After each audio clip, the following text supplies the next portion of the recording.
Hello friends, வணக்கம்.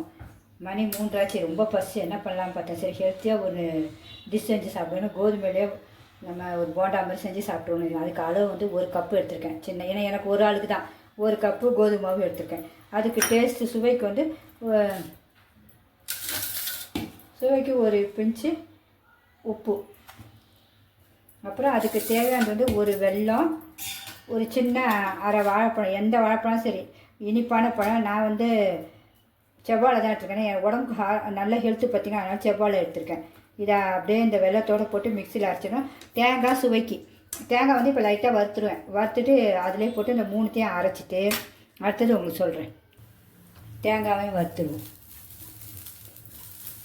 நல்லா கொஞ்சம், ஏன்னா நமக்கு டேஸ்ட்டாக இருக்கும், வயிறுலாம் வலிக்காது. கோதுமை மாவில் வேறு மைதா மாவு சேர்க்க மாட்டோம். அதனால சரி சொல்லிட்டு கொஞ்சம் கலர் வட்டம் லோவில் வச்சே செய்வோம். சிம்மில் வச்சே செஞ்சால் நல்லா வறுபட்டோன்னே அப்படியே சிம்லேயே வறுத்தோன்னா அதிலே போட்டுருவோம். நம்ம வெல்லம், வாழைப்பழம் இதையும் சேர்த்து தானே அரைக்கணும். இந்த பிறகு எல்லாத்தையும் உள்ள போட்டு அந்த ஏலக்காய் தூளும் நுணுக்கி வச்சுருக்கேன், அதையும் இதில் போட்டு எல்லாம் ஒரு ஓட்டு ஓட்டிடணும். இப்போ மிக்சியில் ஒரு ஓட்டு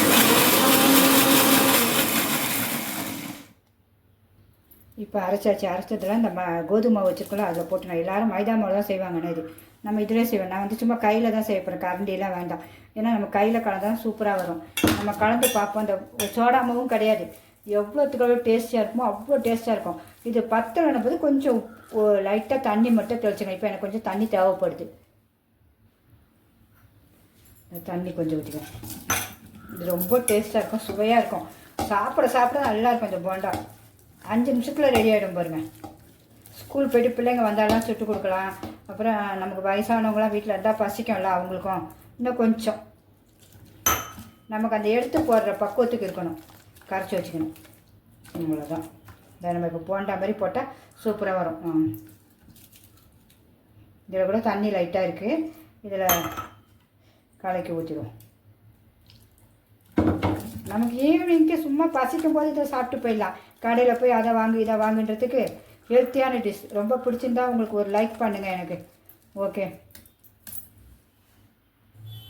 இப்போ எண்ணெய் கடாயை வச்சுட்டா எண்ணெய் ஊற்றிடுவோம். கொஞ்சம் நமக்கு தேவையான வரைக்கும் ஊற்றிடுவோம். கொஞ்சமாக ஊற்றினா இப்போ நம்ம திருப்பி அந்த எண்ணெய் யூஸ் பண்ண மாட்டோம்ல, அதுவே பயந்து கொஞ்சம் தான் ஊற்றுறேன். ரொம்ப சட்டி காயட்டும். கொஞ்சம் இப்போ எடுத்து செஞ்சுருவோமா. நம்ம சின்னதாகவே போடலாம், அது நல்லா உப்பி வந்துடும்.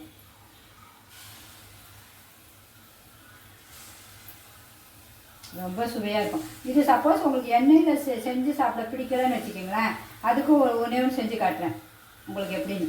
இதை நல்லா தண்ணியாக கரைச்சிட்டு தோசை ஊற்றி சாப்பிட்டுங்க. அது ரொம்ப சூப்பராக இருக்கும். இப்போ கொஞ்சம் வெந்துச்சு, நம்ம மாற்றி போடுவோம். ஈஸியாக அவங்க எடுக்க மாற்றி போட. பார்த்தீங்கன்னா ஒட்டாது. இது திடீர்னு உங்களுக்கு கெஸ்ட்டு யாராவது வந்துட்டா கூட டக்குன்னு செஞ்சிடலாம். ஐயோ, நம்ம என்ன வீட்டில் ஒன்றுமே இல்லைன்னு இருக்காது. கோதுமை மாவு கண்டிப்பாக இருக்கும். வாழைப்பழம் எல்லா வீட்லேயுமே இருக்கும். வெல்லம் வெள்ளம் இல்லாட்டாலும் நீங்கள் சர்க்கரை, நாட்டு சர்க்கரையோ கருப்பட்டி எதுனாலும் பிசைஞ்சு டக்குன்னு செஞ்சுருங்க. இவங்க எவ்வளோ சூப்பராக இருந்துச்சு. நல்லா அடுத்த கலர் நல்லா ஒப்போம். இப்போ நம்ம உடனே போட்டதுக்கே இவ்வளோ புஷ்ஷுன்னு வருது, நல்லா பலூன் மாதிரி. இன்னும் நீங்கள் ஒரு 1/4 மணி நேரம் ஊற வச்சு பாருங்களேன், அப்படி இருக்கும். அது டீ கடை போண்டா மாதிரி இருக்கும் இது டேஸ்ட்டு. ஆனால் செம்ம ஹெல்த்தி. அப்படியே கொஞ்சம் வேகட்டும். கலர் நல்லா அழகாக வந்துடுச்சு. இனிமேல் நம்ம எடுத்துடலாம். எண்ணெய் குடிக்காமல் டிஷ்யூ பேப்பர் வச்சுருக்கேன். எண்ணெயே இருக்காது, சூப்பராக இருக்கும். ரொம்ப டேஸ்ட்டாக இருக்கும். ஹெல்த்தி வேறு எந்த சோடா மாவோ அது எதுவுமே கிடையாது. இப்படி தான் சும்மா கிள்ளி போடணும், அவ்வளோதான். இதை நம்ம 5 நிமிஷத்தில் செஞ்சிடலாம். நம்ம குழந்தைங்களுக்கு என்ன கொடுக்குன்னு தெரியாமல் இருக்கிறதுக்கு அழகாக செஞ்சுட்டு போயிடலாமே. இதில் சும்மா இவ்வளோண்டு மாவு இருக்குது. உங்களுக்கு நான் கொஞ்சம் தோசை எப்படி ஊற்றணும் ஊற்றி காட்டிடுறேன், எண்ணெயே இல்லாமல் நமக்கு சாப்பிட்றதுக்கு. இது போண்டா எண்ணெயிலே இருக்கவங்களுக்கு வேணாம்னு இப்போ தோசை இதில் எண்ணெயோ இது நெய்யோ ஊற்றிட்டு இப்படியே ஊற்றிடணும். அவ்வளோதான். நம்ம தண்ணி கொஞ்சம் ஊற்றி கரைச்சிருக்கேன். இது அவ்வளோதான். அப்படியே கட்டியாக போட்டேன். சூப்பராக ஒரு தோசையும் ரெடி ஆகிடும். குழந்தைங்களுக்கு அது இப்படி காட்டாலும் இதை கொடுத்துருங்க. இதுக்கு மேலே வேகட்டும். இது இப்போ நல்லா வெந்துருச்சு. மேலே மாவே தெரியாது. இப்போ அதை மாற்றி போடணும். கொஞ்சம் தண்ணியாக போயிடுச்சு, இன்னும் நல்லா வந்துட்டோம். அதனால் வந்துடுச்சு பாருங்க. நல்லா முருகணும், முருன்னு. நல்லா வெந்துருச்சு, அவ்வளோதான். ஒன்றுமே எடுத்து சாப்பிட வேண்டியதான். இப்போ இந்த போண்டா டேஸ்ட் பார்ப்போமா எப்படி இருக்குன்னு. செமையாக இருக்குங்க, நல்லா சாஃப்டாக வர இருக்குது, மெத்துன்னு.